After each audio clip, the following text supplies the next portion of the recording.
Hello friends, welcome to your channel Job Seekers Assam.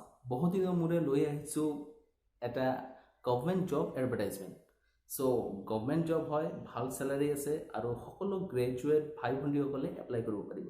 So আজি ভিডিঅ'টো ভালকৈ চাব আৰু এটা কথা, ভিডিঅ'টো সাবস্ক্ৰাইব কৰিব, আমাৰ চেনেলখন সাবস্ক্ৰাইব কৰিব আৰু বেল আইকনখন প্ৰেছ কৰিব।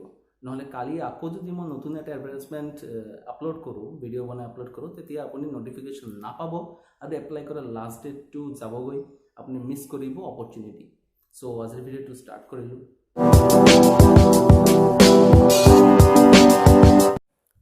সো আমাৰ আজিৰ এডভাৰটাইজমেণ্টটো এনেধৰণৰ: for non gazetted post under the directorate of SCERT Assam.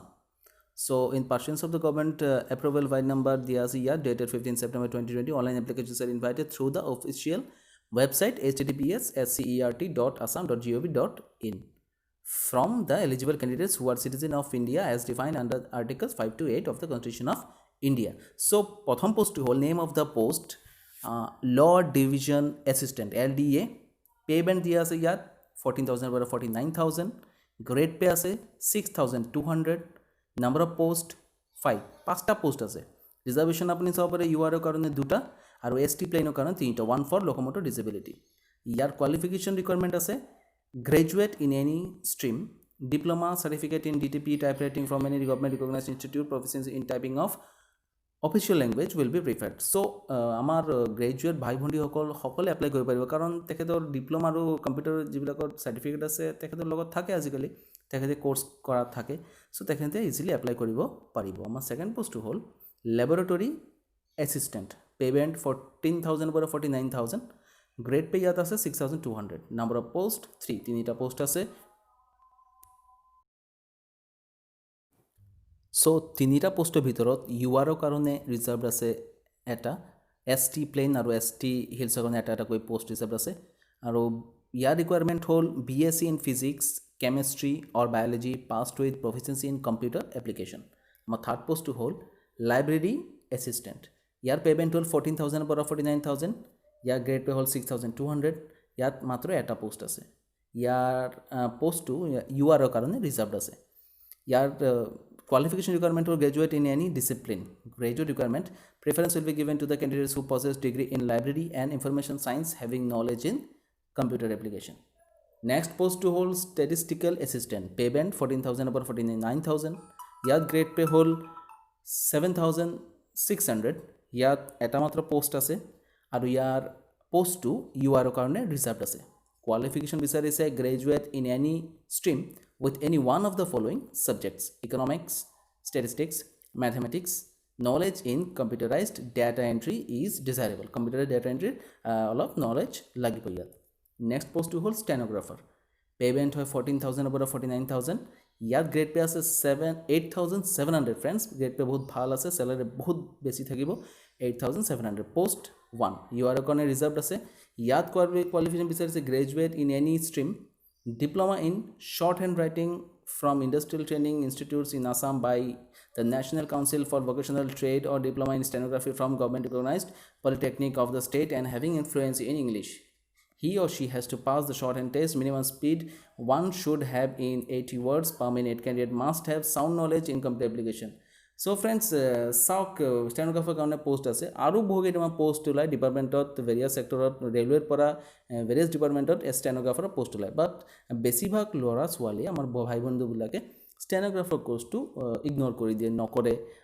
আৰু যোনে যোনে কৰে তেখেতৰ স্পীডটো অলপ কম থাকে, তাৰ টেষ্টত কেতিয়াবা প্ৰব্লেম হৈ যায়, সো ফেইলিয়াৰ আহে। সো আপুনি ভালকৈ প্ৰেক্টিছ কৰিব। আৰু মোৰ এটা ভিডিঅ'ত আপুনি চেনেল চাৰ্চ কৰিলে গম পাব, তাত মই এটা ডিটেইলত ভিডিঅ' বনাই ৰাখিছোঁ ষ্টেনোগ্ৰাফিৰ ওপৰত। আপুনি অসমৰ কোন কোন ইনষ্টিটিউটৰ পৰা ষ্টেনোগ্ৰাফি কোৰ্চ কৰিব পাৰে। সো আমাৰ ভিডিঅ'খন চাব ভালকৈ আৰু চেনেলটো ছাবস্ক্ৰাইব কৰিব। সো আমাৰ নেক্সট পোষ্টটো হ'ল graduate instructor. Payment graduate instructor arts, payment 14,000 পৰা 49,000 আৰু ইয়াৰ গ্ৰেড পে' আছে 8,700। ইয়াৰ পোষ্ট আছে 3টা। ইউআৰৰ কাৰণে 3টা পোষ্ট ৰিজাৰ্ভ আছে। ইয়াৰ qualification BA with B.Ed degree from any recognized university. Preference will be given to the candidates who possessed MA degree. MA যোনে যোনে কমপ্লিট কৰিছে তেখেতক প্ৰিফাৰেঞ্চ দিয়া হ'ব।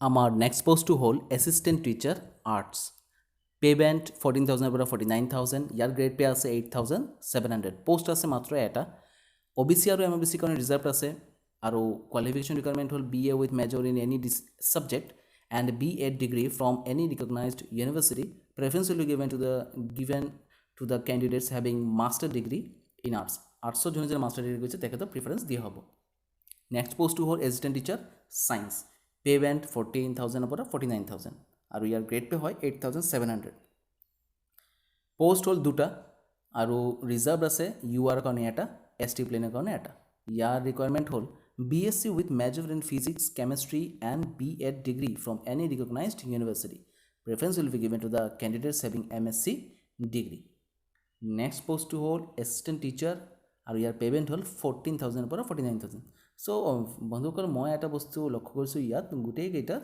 পে'মেণ্টটো 14,000 পৰা 49,000 আৰু গ্ৰেড পেও ভাল আছে চ' চেলাৰী ভাল হ'ব আৰু ইয়াত আহোঁ মই যে এছিষ্টেণ্ট টিচাৰ ইয়াৰ পোষ্ট আছে দুটা one post for arts and one post for science ইয়াৰ UR কাৰণে এটা আৰু SC কাৰণে এটা ৰিজাৰ্ভ আছে ইয়াৰ কোৱালিফিকেশ্যন ৰিকুৱাৰমেণ্ট হ'ল BSc with major in physics or chemistry and BEd degree from any recognised university preference will be given to the candidates having MSc degree for assistant teacher science BA with major in English and BEd degree from any recognized university preference will be given to the candidates having MA in English for assistant teacher arts next যেটো আমাৰ post হ'ল এইখন হ'ল normal instructor payment হ'ল 14,000 পৰা 49,000 ইয়াৰ grade pay আছে 7,600 ইয়াৰ post আছে দুটা UR কাৰণে এটা OBC আৰু MBC কাৰণে এটা ৰিজাৰ্ভ আছে ইয়াৰ কোৱালিফিকেশ্যন ৰিকুৱাৰমেণ্ট হ'ল degree in any discipline graduate in science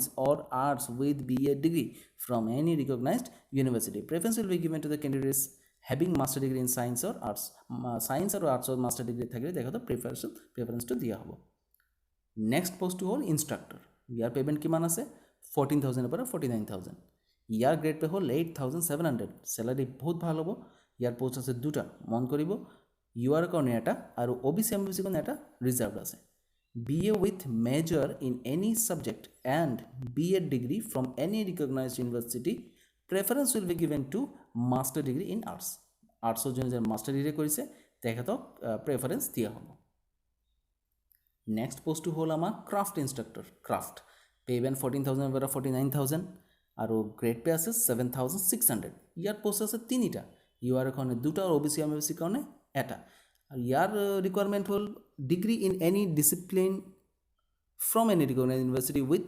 diploma or certificate in fine আৰ্টছৰ ডিপ্ল'মা অৰ চাৰ্টিফিকেট লাগিব cane and bamboo cutting and knitting embroidery from government recognised institute next পোষ্টটো হ'ল আমাৰ মেনুৱেল ইনষ্ট্ৰাক্টৰ ইয়াৰ payment আছে 14,000 49,000 rupees 7,600 হ'ল grade pay post আছে এটা UR কাৰণে এটাই ৰিজাৰ্ভ ইয়াৰ ৰিকুৱাৰমেণ্ট হ'ল কোৱালিফিকেশ্যন ৰিকুৱাৰমেণ্ট হ'ল degree in fine arts from any government recognised institute preference will be given to the candidates having degree in fine art and BEd degree from any recognised university next হ'ল আমাৰ work experience teacher payment হ'ল 14,000 পৰা 49,000 ইয়াৰ grade pay হ'ল 7,600 post আছে এটা OBC আৰু MBC কাৰণে reserve ইয়াৰ requirement হ'ল graduate in any stream and one who completed certificate course just complete কৰিছে certificate course from government recognized institution in arts and handicraft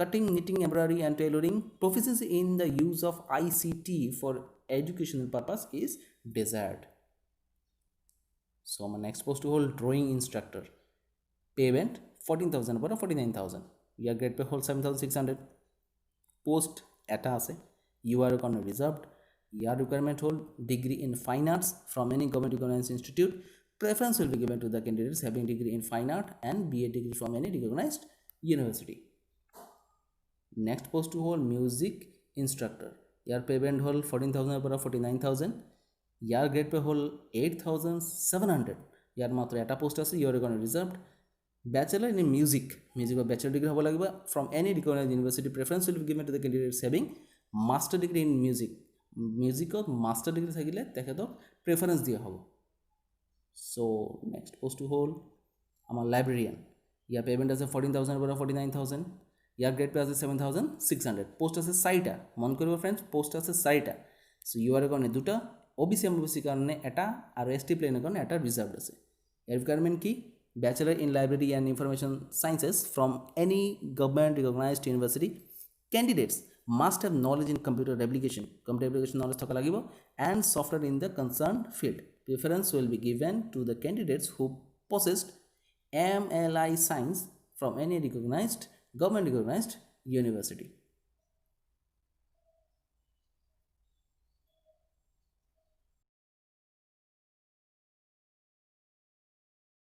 So এইবিলাক আছিল আজিৰ এডভাৰটাইজমেণ্টৰ পোষ্টবিলাক সো এতিয়া আমাৰ হাউ টু এপ্লাই সেগমেন্টস কেনেকৈ apply কৰিব প্ৰসেসটো কি সো নেক্সট এতিয়া মই কম আপুনি কেনেকৈ এপ্লাই কৰিব কোনটো ওয়েবসাইট ভিজিট কৰিব কিন্তু তাৰ আগত ভিডিওটা আমাৰ চেনেলখন সাবস্ক্ৰাইব কৰিলে না নহলে কালি আকৌ মই নতুন এটা ভিডিও আপলোড কৰিম আপুনি নোটিফিকেশন নাপাব সো এতিয়া সাবস্ক্ৰাইব কৰক সাবস্ক্ৰাইব বাটনটো প্ৰেছ কৰক আৰু লগতে বেল আইকনখন প্ৰেছ কৰিব আৰু শেয়াৰ কৰিব সো আমি আহিছো আমাৰ নেক্সট সেগমেন্টৰ এইখন হল এজ কিমান বিচাৰিছে ইয়াত a candidate must not be less than 18 years 18 ইয়াৰ্সৰ তলত হলে নহব এন্ড নট মোৰ দেন 40 ইয়াৰ্সৰ বেছি হলে নহব ফৰ আনৰিজাৰ্ভড ক্যাটাগৰী ইউআৰৰ কাৰণে আৰু 42 ইয়াৰ্স ফৰ এক্স সাৰ্ভিসমেন কাৰণে ম্যাক্সিমাম এজ 42 ওবিসি এমওবিসি কাৰণে 43 45 years for SC, ST plain, ST hills and 50 years for persons with disability. PWD candidate karone 50 years as on 1st January 2020.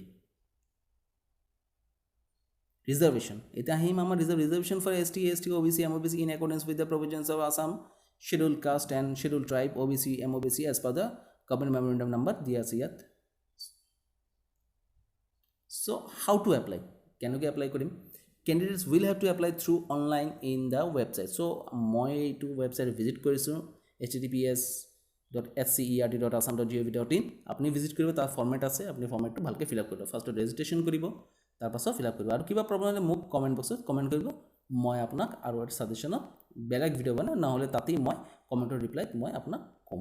So application form will be available in the website from 2 tarikh pora 2 November 2020 pora till midnight of 22nd November 2020 লকে আছে so last date 22/11/2020 so application received either by post or by hand shall not be accepted so by post যদি আপনি or by hand যদি আপনি application দিয়ে এটো acceptable নহব so তলত দিয়া আছে আপোনাৰ কি কি আপলোড কৰিব লাগিব so scan documents আপলোড কৰিব লাগিব যাৰ সাইজ কিমান হ'ব লাগে ইয়াত দিয়া আছে jpeg ফৰমেটত হ'ব লাগিব photograph লাগিব next point a recent photograph passport color photograph in black and white background আৰু ইয়াৰ সাইজটো ইয়াত দিয়া আছে jpeg ফৰমেটত লাগিব next candidate had to upload scan image of সিগনেচাৰৰ স্ক্যান কপি লাগিব jpeg ফৰমেটত ইয়াৰ সাইজটো দিয়া আছে ক্যান্ডিডেট শুড হ্যাভ ৰেজিষ্ট্ৰেচন এটো বহুত ইম্পৰ্টেন্ট ৰেজিষ্ট্ৰেচন ইন এমপ্লয়মেন্ট এক্সচেঞ্জত আপোনাৰ ৰেজিষ্ট্ৰেচন নাম্বাৰটো লাগিব those who are already in government service must get NOC from appointing authority আপুনি যদি গভৰ্ণমেণ্ট জব অলৰেডি কৰি আছে আপোনাৰ ডিপাৰ্টমেণ্টৰ পৰা অথৰিটিৰ পৰা আপোনাৰ NOC লাগিব